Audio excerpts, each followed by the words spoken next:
Cash কিয় ল'ব লাগে? সন্দেহজনক মিয়াৰ বিৰুদ্ধে কোৱাত আপত্তিটো কি আছে? আমাৰ সংবিধানত সন্দেহজনক মিয়াৰ বিৰুদ্ধে কোৱাটো কোনো বাধা নাই, হয় নহয়? যদি কোনোবাই নিজে গাঁত পাতি নিজকে নিজে সন্দেহজনক কৰে, তাত মই কেনেকৈ হাক দিব পাৰোঁ? যোনে জানে মই ভাৰতীয় নাগৰিক, তেওঁতো গাঁত পাতি নলয়। যাৰ নিজেই ভাবে যে মই সন্দেহজনক, তেওঁহে গাঁত পাতি ল'ব। তাৰমানে ৰিপুণ বৰাই ইনডাইৰেক্টলি অসমৰ মিয়াসকলক সন্দেহজনক বুলি কৈছে। মইতো কোৱা নাই, মই মিয়াক সন্দেহজনক মিয়াৰ বিৰুদ্ধেহে কৈছোঁ। চাওক, কংগ্ৰেছৰ অসমত 60 বছৰ চৰকাৰ আছিলে। মানুহবিলাকক মাটিৰ পট্টাটো দিব পাৰিলেহেঁতেন, কাকোতো নিদিলে।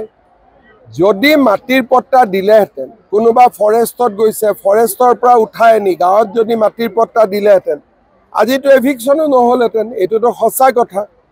কংগ্ৰেছক তেওঁলোকে ভোট দিছে, কংগ্ৰেছে তেওঁলোকৰ কাম কৰা নাই। গতিকে তেওঁলোকে কংগ্ৰেছক নিশ্চয় প্ৰশ্ন সুধিব। ভালে হৈছে, যি কৈছে কৈ থাকক ভাই, মোৰ কামটো কি আছে? মোক যোনে ভোট দিছে তেওঁলোকে মোৰ পৰা আশা কৰে যে অসমৰ পৰা বিদেশী খেদিব, অলপ সন্দেহযুক্ত মিয়াক কষ্ট দিব, অৰুণোদয় দিব, মহিলা উদ্যমিতা দিব।